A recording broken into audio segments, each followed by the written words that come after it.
Trump का ऐलान, फिर शुरू होगा महायुद्ध। ईरान ने भी दिखाई आंख, एक दूसरे पर भड़क गए ईरान और अमेरिका। परमाणु हथियारों को लेकर ईरान को ट्रंप ने धमकाया, कूद पड़ा तानाशाह। खामेनेई ने किए चौंकाने वाले खुलासे। क्या नॉर्थ कोरिया पहुंच गया? ईरान का यूरेनियम। पुतिन से मिलकर ईरान ने किया खेल, कुछ नहीं कर सका अमेरिका। जल्द ही परमाणु बनाएगा ईरान। अमेरिका के भी उड़ गए होश। ट्रंप की धमकी को हवा में उड़ा रहे ईरान के खलीफा। खामेनेई ने कसम खाई है, ईरान को परमाणु शक्ति बनाकर ही दम लेंगे, और इस काम में मदद करने को अब दुनिया का सबसे बड़ा तानाशाह उनकी मदद करेगा। ट्रंप और अमेरिका के दावे क्या झूठे निकल गए। ईरान और इजराइल के बीच सीज फायर के बाद ईरान के सुप्रीम लीडर का नया वीडियो सामने आया है। इसमें उन्होंने इजराइल पर जीत का दावा किया और कहा, सबसे पहले छूटे यहूदी शासन पर जीत की बधाई। इतने शोरगुल और इतने दावों के बावजूद यहूदी शासन लगभग ढह गया है और ईरान के हमलों से उसे कुचल दिया गया है। उनके इस वीडियो से उनके सीक्रेट बंकर में छिपे होने की अटकलें तेज हो गई हैं। इतना ही नहीं, खामनेई ने यह भी ऐलान कर दिया कि उनके देश ने अमेरिका के मुंह पर तमाचा मारा है। भले ही खामनेई ने नया वीडियो रिलीज करके अपने जिंदा होने का सबूत दिया है, लेकिन सस्पेंस अभी बरकरार है कि आखिर खामन कहां छुपे हैं, कहां यह वीडियो बनाया गया और क्यों सीज फायर के बाद भी खामनेई पब्लिक के बीच नहीं आ रहे। 12 दिन की जंग के बाद 24 जून को ईरान और इजराइल के बीच अमेरिका युद्ध विराम का ऐलान करता है और जंग थम जाती है। लेकिन सबसे बड़ा सस्पेंस ईरान के सुप्रीम लीडर आयतुल्ला खामेनेई को लेकर रहता है, क्योंकि युद्ध विराम के बाद अमेरिकी राष्ट्रपति डोनाल्ड ट्रंप ने दुनिया के सामने आकर जंग रुकवाने का ढोल पीटा।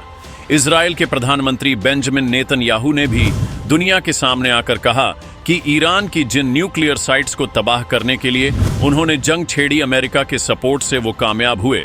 हालांकि ईरान की सेना की तरफ से भी दावा हुआ कि इजराइल के शहरों में जिस तरह से उन्होंने बैलिस्टिक मिसाइलें मारकर तबाही मचाई, जंग में जीत उनकी हुई है। ईरान की सड़कों पर जनता ने जश्न मनाया, लेकिन खामेनेई कहां है? सुप्रीम लीडर खामेनेई की गैर मौजूदगी ने ईरानी लोगों को भी हैरान और बेचैन किया। नेतन्याहू ने कहा कि खामेनेई की अगर हत्या हो जाती है तो युद्ध भड़केगा नहीं बल्कि खत्म हो जाएगा, और अब ये युद्ध खत्म हो चुका है।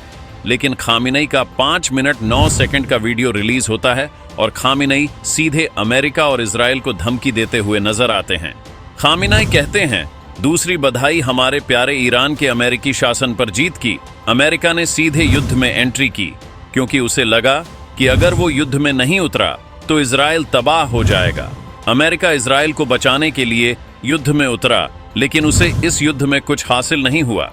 अमेरिका और इजराइल ने जिस तरह से ईरान की न्यूक्लियर साइट को बंकर बस्टर बमों से नेस्तनाबूद करने के दावे किए, खामेनेई उस पर भी बोले और कहा, अमेरिका ने हमारे परमाणु प्रतिष्ठानों पर हमला किया, जो निश्चित रूप से अंतर्राष्ट्रीय न्यायालयों में आपराधिक मुकदमा चलाने के योग्य है। लेकिन वो कुछ भी बड़ा हासिल करने में नाकाम रहे। अमेरिकी राष्ट्रपति ने इसको बड़ा चढ़ाकर बताया। जिसने भी ट्रंप को सुना और समझा तो उनके इन शब्दों के पीछे एक और सच्चाई थी। वो अपने लक्ष्यों को हासिल नहीं कर पाए और सच्चाई को छुपाने के लिए बड़ा चढ़ाकर बोलने लगे। ईरान ने अमेरिकी हमले का जवाब कतर में अमेरिकी एयरबेस पर हमले से दिया। यह न सिर्फ अमेरिका पर ईरान की जीत है, बल्कि अमेरिका के मुंह पर एक तमाचा भी है। मतलब ईरान का न्यूक्लियर अब भी तबाह नहीं हुआ है। अमेरिका ने भले ही ईरान के 3 परमाणु ठिकानों पर बंकर बस्टर बम गिराए, लेकिन खबरें हैं कि ईरान वहां से 400 किलो यूरेनियम बचाने में कामयाब रहा। यह बात खामेनेई की बातों से भी जाहिर होती है। खामेनेई ने ट्रंप की सरेंडर वाली धमकी का भी जवाब दिया और कहा कि ईरान की डिक्शनरी में सरेंडर नाम का शब्द नहीं है।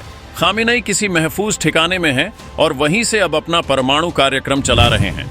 ईरानी सुरक्षा अधिकारियों का मानना है कि युद्ध विराम के दौरान भी इजराइल खामेनेई की हत्या करने की कोशिश कर सकता है, इसलिए उनके लिए बाहरी दुनिया के साथ सीमित संपर्क और अत्यधिक सुरक्षा प्रोटोकॉल लागू किया गया है। आपको बता दें कि खामेनेई की सुरक्षा ईरान की स्पेशल सिक्योरिटी के हवाले है, जिसमें करीब 12,000 बॉडीगार्ड्स रहते हैं। ईरान के एटम बम प्लान में किम जोंग की एंट्री हो चुकी है। किम जोंग की मदद से ईरान एटम बम बनाएगा। किम जोंग वो नाम है जिससे अमेरिका भी कांपता है। तानाशाह किम जोंग की सबसे बड़ी ताकत उसके एटम बम है। अपने एटम बम के दम पर किम जोंग खुल्लम खुल्ला अमेरिका को धमकाने से पीछे नहीं हटता।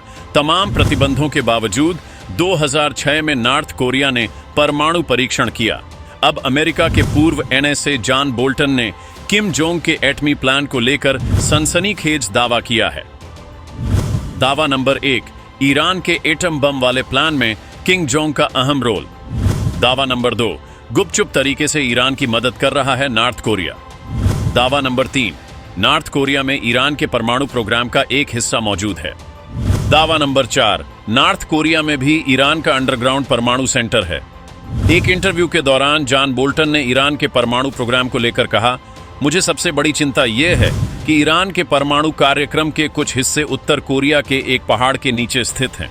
यानी आज नहीं तो कल ईरान एटम बम बना सकता है। वहीं दूसरी तरफ एंजेलो स्टेट यूनिवर्सिटी में प्रोफेसर ब्रूस बेक्टोल मानते हैं कि ईरान के परमाणु प्रोग्राम के पीछे नॉर्थ कोरिया का बड़ा हाथ है। ईरान को यूरेनियम की सप्लाई नॉर्थ कोरिया से हुई।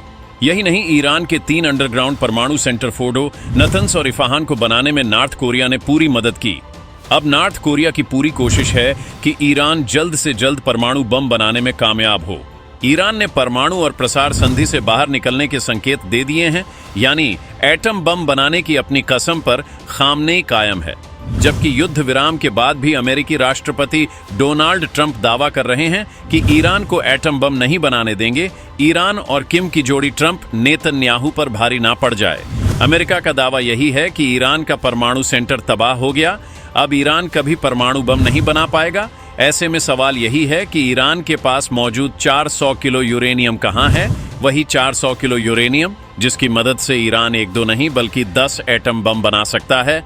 अमेरिकी हमले से ठीक पहले फोर्डो परमाणु सेंटर के बाहर ट्रक नजर आए थे। सैटेलाइट तस्वीरों में फोर्डो परमाणु केंद्र के बाहर 16 ट्रकों का काफिला दिखाई दिया था। आशंका जताई जा रही है कि इन्हीं ट्रकों के जरिए यूरेनियम को शिफ्ट कर दिया गया था। हालांकि यूरेनियम को लेकर अभी तस्वीर साफ नहीं है, लेकिन ईरान के उप विदेश मंत्री अली बाकेरी कहत रवांची का दावा है कि 400 किलो यूरेनियम को पहले ही हटा दिया गया था। ईरान के न्यूक्लियर प्रोग्राम को देखें तो 3 मुल्कों का हमेशा साथ मिला, चीन, नॉर्थ कोरिया और रूस। चीन की मदद से ईरान का सबसे बड़ा परमाणु रिसर्च कॉम्प्लेक्स ईसान 1984 में बना। चीन ने 3 रिएक्टर सप्लाई किए। नॉर्थ कोरिया ने परमाणु केंद्रों पर अंडरग्राउंड सुरंगों के डिजाइन और निर्माण में मदद की, जबकि रूस के सैकड़ों परमाणु वैज्ञानिक आज भी ईरान के परमाणु केंद्र में काम कर रहे हैं। ईरान बीते 3 दशकों से एटमी हथियार बनाने की कोशिश कर रहा है, लेकिन नाकाम रहा, जबकि नॉर्थ कोरिया ने तमाम प्रतिबंधों के बावजूद एटम बम बनाने में कामयाबी हासिल की। आज नॉर्थ कोरिया के पास 50 परमाणु बम है। दूसरी तरफ नॉर्थ कोरिया की ईरान के साथ लंबी दूरी की मिसाइलों के निर्माण को लेकर पार्टनरशिप है। यही वजह है कि दुनिया भर के तमाम एक्सपर्ट मानते हैं कि इस वक्त सिर्फ और सिर्फ किम जोंग ही खामनेई के एटम बम वाले सपने को पूरा कर सकते हैं। आप क्या सोचते हैं? कमेंट में बता सकते हैं।